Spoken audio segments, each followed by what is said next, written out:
Scientists सबसे बड़ी mystery को सॉल्व करने में जुटे हुए हैं। यूनिवर्स की शुरुआत में क्या हुआ, वो उस पॉइंट से बहुत आगे पहुंचे हैं जहां तक आम टेलीस्कोप्स देख सकते हैं, यानी बिग बैंग के बाद का पहला माइक्रोसेकेंड। लेकिन उससे पहले क्या हुआ? यूनिवर्स का ये शुरुआती टाइम हमारे लिए अब भी एक मिस्ट्री है। हम वो मिस्ट्री समझने की कोशिश कर रहे हैं जहां हम मॉडर्न फिजिक्स के जरिए भी नहीं पहुंच सकते।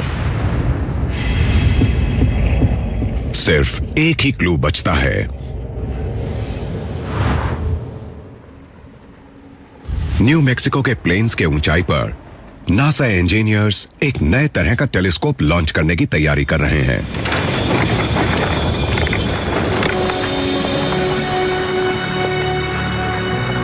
अगर यह कामयाब हुआ तो इस एक्सपेरिमेंट से साइंटिस्ट्स आखिरकार यूनिवर्स के शुरुआती पल की छानबीन कर सकते हैं, यानी एक सेकंड के ट्रिलियंथ के पहला ट्रिलियंथ हिस्सा। ऐसा एक भी सवाल सोचना मुश्किल होगा जो स्पेस टाइम के शुरुआत से और यूनिवर्स के फ्यूचर से बड़ा हो, और मुझे लगता है कि ये सच में एक बहुत गहरा सवाल है। एल कोगट पाइपर टेलीस्कोप ट्रायल के प्रिंसिपल इन्वेस्टिगेटर हैं। पाइपर टेलीस्कोप 100 मीटर ऊंचे एक बलून से लटकी होगी जिसकी स्किन एक ग्रोसरी बैग जितनी पतली होगी। वो 37 किलोमीटर ऊपर जाएगा, अर्थ के एटमॉस्फेयर के छोर के नजदीक। यहां वो हमारे यूनिवर्स की हमारे पास मौजूद सबसे पुरानी इमेज में नया डिटेल ढूंढेगा। रेडियो टेलीस्कोप को सही फ्रीक्वेंसी पर रखने से पता चलता है कि स्पेस रेडिएशन से गूंज रहा है। साइंटिस्ट्स को पता होने वाले सारे एनर्जी सोर्सेस जैसे स्टार्स, गैलेक्सीज और डस्ट को हटाने पर एक विशाल एनर्जी ब्लास्ट की फीकी चमक वहां बचती है जो पहले एटम्स बनने पर रिलीज हुई थी। इसे कहते हैं कॉस्मिक माइक्रोवेव बैकग्राउंड, और यह शुरुआती यूनिवर्स का हीट मैप है जिस पर इसके वायलेंट बर्थ के निशान हैं। इस इमेज में वो क्लूज छुपे हैं जो हमारे यूनिवर्स के सबसे पहले पल के बारे में बता सकते हैं। पाइपर टेलीस्कोप इन्फ्लेशन नाम के एक प्रोसेस के निशानों को ढूंढ रहा है जो माइक्रोवेव बैकग्राउंड पिक्चर में छुपे हैं। इन्फ्लेशन साइंस का सबसे बढ़िया एक्सप्लेनेशन है कि हमारा कॉस्मोस कैसे बना।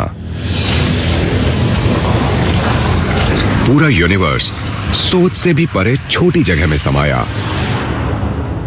और लाइट की स्पीड से भी तेजी से एक्सपैंड हुआ।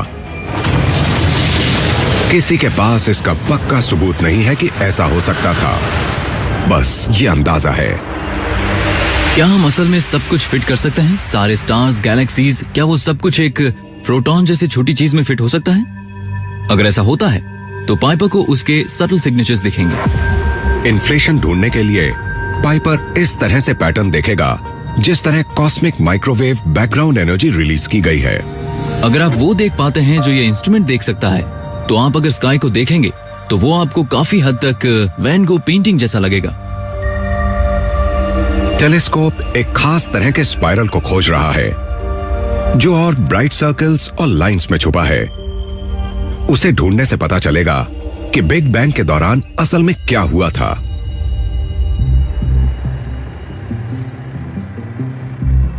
उम्मीद है पाइपर 3 साल के दौरान 8 बार उड़ेगा। अगर उसे इन्फ्लेशन दिखा तो वो आखिरकार टाइम की शुरुआत दिखाएगा। अगर हमें इन्फ्लेशन मिला तो मेरे ख्याल से वो काफी सैटिस्फाइंग होगा। मैंने अपने करियर का बहुत बड़ा हिस्सा इस खोज में लगाया है, तो अगर ऐसा होता है तो मैं मानूंगा कि मेरी मेहनत वेस्ट नहीं गई है।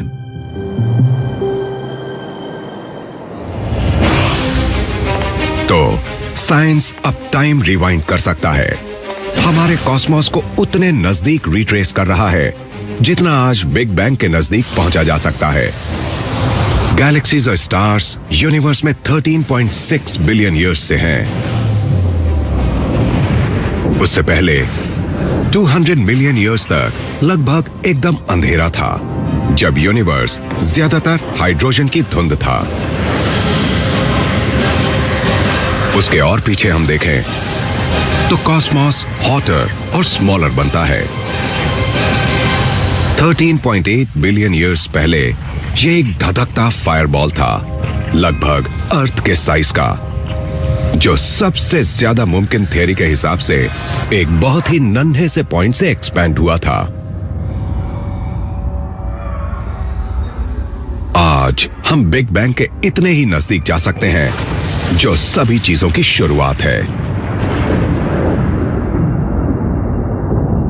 हम बिग बैंग के बाद के half a second, millionth of a second, trillionth of a second तक पहुंचे, लेकिन हम बिग बैंग के बाद के 0 सेकेंड्स क्रिएशन तक जाना चाहते हैं, लेकिन इक्वेशंस हमें फेल कर देती हैं। टाइम इक्वल 0 पर क्या हुआ था वो जानने के लिए हमें ये समझ होनी चाहिए कि बिग बैंग से पहले क्या था, मतलब जब टाइम 0 से कम रहा होगा। आज का कोई एक्सपेरिमेंट हमें ठीक बिग बैंग तक पीछे नहीं ले जा सकता। इसलिए साइंटिस्ट्स जवाब ढूंढने के लिए बिग बैंग से पहले के बारे में सोच रहे हैं। हम ये नहीं सोचते कि यूनिवर्स बगैर किसी चीज के पैदा हुआ। हमें लगता है जरूर किसी चीज ने यूनिवर्स का एक्सपेंशन शुरू किया होगा, लेकिन टाइम की शुरुआत से पहले के बारे में हम क्या कह सकते हैं? हम बात कर रहे हैं डायमेंशंस की, अलग टाइम्स की, अलग स्पेसेस की, जो ह्यूमन ब्रेन नॉर्मली समझ ही नहीं सकता। बिग बैंग से पहले कुछ नहीं है, बिग बैंग से ही टाइम शुरू होता है, इसलिए हम पहले के बारे में बात नहीं कर सकते, वो बेकार का कॉन्सेप्ट है। दूसरी तरफ हमें नहीं पता कि वैसा कोई केस है। ऐसा हो सकता था कि इसके बजाय हमारा यूनिवर्स, हमारा बिग बैंग शायद प्री एग्जिस्टिंग यूनिवर्स में एक इंटरेस्टिंग इवेंट रहा होगा, और उस बड़े कैनवस में शायद हमारे बिग बैंग के होने से पहले दूसरी चीजें आई और गई होंगी। क्या एक यूनिवर्स के अंत में अगले की शुरुआत का क्लू हो सकता है? क्योंकि हमारा यूनिवर्स लगातार एक्सपैंड होता रहता है। कुछ टाइम के बाद वो एक ठंडे बंजर रेगिस्तान में बदल जाएगा। गैलेक्सीज बिखरने लगेंगी, अंदर जबरदस्त हलचल मच जाएगी, स्टार्स का फ्यूल खत्म हो जाएगा और उनके न्यूक्लियर इंजन्स अंदर की तरफ फट जाएंगे।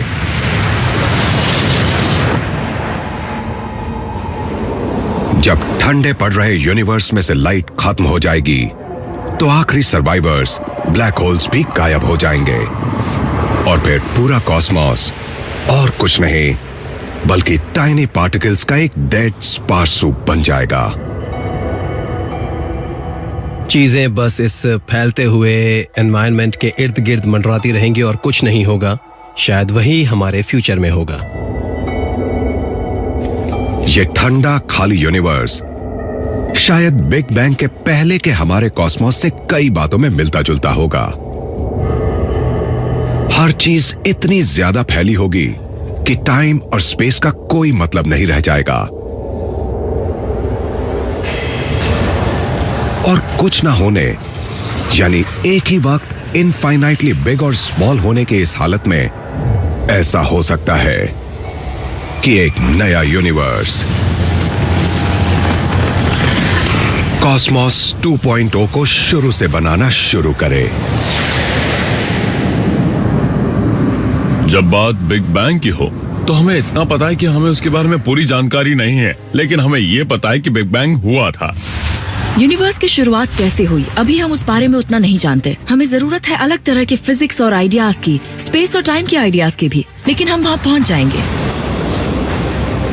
बिग बैंग यूनिवर्स की हर चीज का सोर्स है, लेकिन जब तक साइंटिस्ट्स ये पता नहीं लगा पाते कि पहले फ्रैक्शन ऑफ अ सेकंड में क्या हुआ था, हर चीज की शुरुआत के बारे में खोज करने के लिए मिस्ट्रीज बाकी रहेंगी।